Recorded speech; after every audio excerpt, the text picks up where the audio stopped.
इस साल पिछले साल की भी फ्यूल प्राइस एडजस्टमेंट ली जा रही है और अगले साल की भी फ्यूल प्राइस एडजस्टमेंट ली जा रही है। वो पैंपर ही 25,000 में नहीं आते। चार बच्चे ने ਤੁਹਾਡੇ यार, मेरे घर में 2 पंखे हैं, 5 लाइटें हैं और मेरा बिल 12-12 15-15 हज़ार आ रहा है। आवाम को नहीं पता, आवाम को पता ही नहीं है, आवाम बिल देखती नहीं। बिल आ गया जी 6,000 7,000 बिल आ गया, जमा करवा दिया। और फंडामेंटल राइट को कोई बदल नहीं सकता कि एक मरतबा भी मैंने 201 यूनिट इस्तेमाल कर लिए तो अगले 6 महीने ऊपर मेरे ऊपर पनिशमेंट ये है कि मैंने एक मरतबा 200 से ऊपर यूनिट इस्तेमाल किए हैं तो मैं अनप्रोटेक्टेड कैटेगरी में आ गया हूं, तो अगले 6 महीने मुझे 200 से ऊपर वाला टैरिफ डाला जाएगा, चाहे मैं यूनिट 100 इस्तेमाल कर रहा हूं। 25,000 की सर जी तनख्वाह है आबद भाई, उसके अंदर उसने रेंट भी देना है, बिजली का बिल देना है, बिजली के साथ गैस का, वासा का बिल, पीटीसीएल का बिल, कोई इंटरनेट का बिल, कोई बच्चों के खाने पीने के अखराजात। अस्सलाम वालेकुम नाज़रीन, आपका मेज़बान आबिर रहमत आपकी खिदमत में हाजिर है।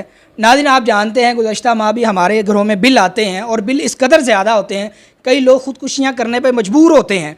और हत्ता कि मैंने एक वीडियो देखी जहाँ पे एक औरत ये कहने पे मजबूर है, मैं अपनी इज्जत बेचकर ये बिल अदा करूँगी। आखिर क्या वजह है हमारे बिल बहुत ज़्यादा बढ़ रहे हैं, हालांकि यूनिट भी इतने इस्तेमाल नहीं करते, टैक्सीज है मज़ीद बढ़ते चले जा रहे हैं, रेडियो फीस भी आयद कर दी गई है। आइए हमारे साथ जो वकील मौजूद है इनसे बात करते हैं और ये इस हवाले से काफ़ी काम कर रहे हैं और उन्होंने एक रिट भी दायर की है कि बिजली के बिल क्यों ज़्यादा आते हैं और ये क्या क्या मसाइल हैं इस हवाले से। आइए इनसे बात करते हैं। और इनका नाम मियां अब्दुल मतीन है, एडवोकेट है, माशाल्लाह हाई कोर्ट के एक नामवर वकील हैं। आइए इनसे बात करते हैं। अस्सलाम वालेकुम सर। वालेकुम सलाम आबद भाई, आपका शुक्रिया, आप तशरीफ़ आवर हुए। आपकी 1.5 मिनट की इस क्लिप के अंदर कुछ क्वेश्चंस भी हैं, कुछ चीज़ें भी हैं, कुछ वाक़यात भी हैं औरत के। इन सब चीज़ों को मैं डिस्कस करूँगा। सबसे पहले मैं आपको ये बताऊँगा कि जो बिजली है, इलेक्ट्रिसिटी है, ये एक फंडामेंटल राइट करार दे दिया सुप्रीम कोर्ट ने 2018 के अंदर।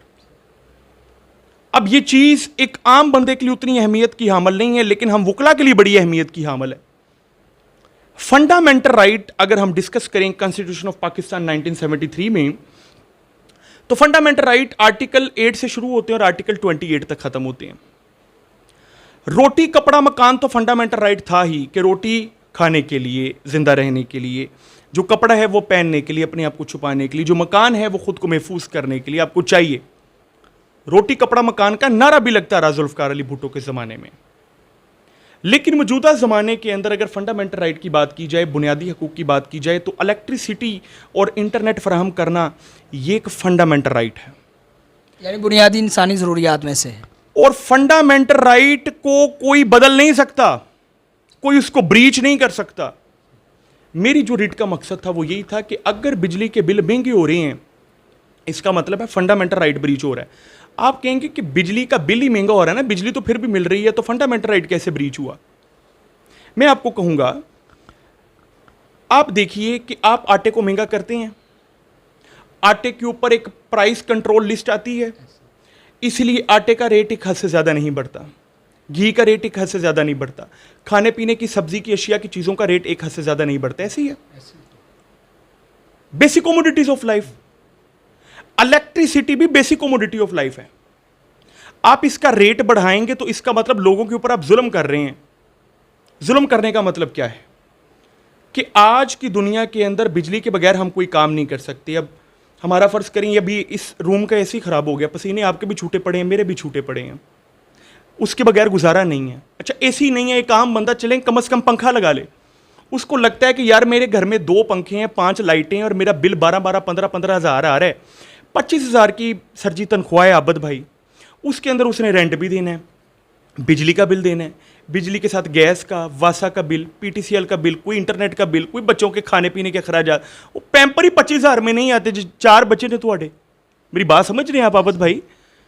अल्लाह पाक हमारी हुकूमत को हिदायत दे। केजरीवाल ने न्यू दिल्ली के अंदर, इंडिया के अंदर 200 यूनिट फ्री कर दिए पूरी दिल्ली के अंदर। और पूरी दिल्ली की आबादी आप जाकर पता कीजिएगा, कोई 5-6 करोड़ के करीब दिल्ली की आबादी है। दिल्ली के अंदर 200 यूनिट बिजली के फ्री कर दिए गए, जो 200 यूनिट तक इस्तेमाल करेगा। और यहां पर 200 यूनिट के ऊपर प्रोटेक्टेड और अनप्रोटेक्टेड कैटेगरी में डाल दिया कि एक मरतबा भी मैंने 201 यूनिट इस्तेमाल कर लिए तो अगले 6 महीने ऊपर मेरे ऊपर पनिशमेंट ये है कि मैंने एक मरतबा 200 से ऊपर यूनिट इस्तेमाल किए हैं तो मैं अनप्रोटेक्टेड कैटेगरी में आ गया हूं, तो अगले 6 महीने मुझे 200 से ऊपर वाला टैरिफ डाला जाएगा, चाहे मैं यूनिट 100 इस्तेमाल कर रहा हूं। सर, ये ज्यादती नहीं है? ज्यादती है। इसके अलावा बहुत सी चीज़ों के ऊपर हमने इश्यूज़ उठाए। वो इश्यूज़ क्या थे कि अगर बिल को देखा जाए तो मेरे पास एक ऐसे ऐसे बिल्स आए, एक ही घर में 2 डोमेस्टिक कंज्यूमर रहते हैं, एक निचले पोर्शन पे एक ऊपर वाले पोर्शन पर। ऊपर वाले पोर्शन पर 187 यूनिट है, नीचे वाले पोर्शन पर 196 यूनिट है। टेक्निकली देखा जाए तो बिजली का बिल किसको ज़्यादा आना चाहिए? 196 वाले को। 197 वाले को ज़्यादा आना चाहिए। अब जिसके यूनिट ज़्यादा है उसको बिल ज़्यादा आना चाहिए, लेकिन ऐसा नहीं है। जिसके 197 यूनिट है उसको 2050 रुपये बिल आया, और जिसके 186 यूनिट हैं उसको बिल आया हुआ है 6050 रुपये। अब बिलों की ये जो रवैये हैं, बिलों के अंदर ये जो मिसमैनेजमेंट है, ये कंफ्यूजन क्रिएट कर रही है अवाम के अंदर कि पता ही नहीं है कि बिल का असल यूनिट है कितनी प्राइस का। आप गूगल सर्च कीजिए, आप ये जानने की कोशिश कीजिए कि बिजली का यूनिट कितने का। आप मुझे बताएं बिजली का यूनिट कितने का, बताइए। मुझे नहीं पता। नहीं पता ना, किसी को भी नहीं पता बिजली का यूनिट कितने का। मैं रिसर्च करने लगा, गूगल पे रिसर्च करने लगा, मुझे बताया जाए बिजली का बिल का यूनिट कितने का है। यहां पर कई फिलासफर कहेंगे जी 12 रुपए का, 13 रुपए का, 14 रुपए का है, पता ही नहीं उनको। अगर सारे टैक्सेस डाल दिए जाएं तो 50 रुपए का एक यूनिट पड़ता है। अब वो टैक्सेस कौन से हैं? टीवी फीस, मस्जिद का बिल आता है, अंदर टीवी फीस है कितनी? 35 रुपए हर घर में। पीटीवी आपने कभी देखा है? अरसा हो गया है सर। वो सारा हंसी पूरी जिंदगी नहीं देखे। हाँ, बचपन से पता है वो थे, अल्लाह के नाम हम सुना करते थे। So why to add the PTV fees of 35 rupees to each family?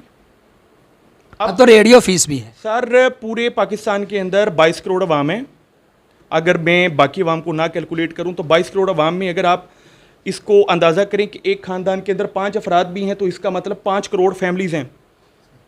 5 crore families को आप 35 रुपये की टीवी फीस डाल रहे हैं, हर ख़ानदान को पड़ रही है। 5 करोड़ को 35 से ज़रब दे देंगे, आंकड़ा कहाँ पे जाता है आप अंदाज़ा करें। नीलम झेलम प्रोजेक्ट पता ही नहीं कब शुरू हुआ है, कब ख़त्म होना है। नीलम झेलम प्रोजेक्ट के टैक्सेस डल रहे हैं। इन टैक्सेस को छोड़ दें तो एफपीए पे आ जाएं। 2022 की हाईकोर्ट की, लाहौर हाईकोर्ट की जजमेंट ने वाजिया कर दिया कि फ्यूल प्राइस एडजस्टमेंट की मद में जितने भी टैक्सेस हैं उसको ख़त्म कर दिया जाए। आप मेरे पास आए थे पिछले साल इंटरव्यू के लिए, मैंने कहा था एफपीए ख़त्म हो गया, फ्यूल प्राइस एडजस्टमेंट ख़त्म हो गई है। अब जितने भी जो बिल हैं उनके ऊपर क्या तरीक़ेकार होगा कि आप अपने बिल जाकर इलाके से ठीक करवा लें। लोग गए एसडीओ के पास, लाइनों में लग गए, सारे बिल ठीक करवाए, फ्यूल प्राइस एडजस्टमेंट ख़त्म हो गई। लेकिन हुआ क्या? इस साल पिछले साल की भी फ्यूल प्राइस एडजस्टमेंट ली जा रही है और अगले साल की भी फ्यूल प्राइस एडजस्टमेंट ली जा रही है। जो खत्म की थी दोबारा ले रहे हैं। यस, यही तो मसला है। ये कंटेम्प्ट ऑफ कोर्ट नहीं है तो क्या है? ये अवाम को नहीं पता। अवाम को पता ही नहीं है, अवाम बिल देखती नहीं। बिल आ गया जी 6,000 7,000 बिल आ गया, जमा करवा दिया, कभी देखा ही नहीं बिल पढ़ किस तरह रहा है।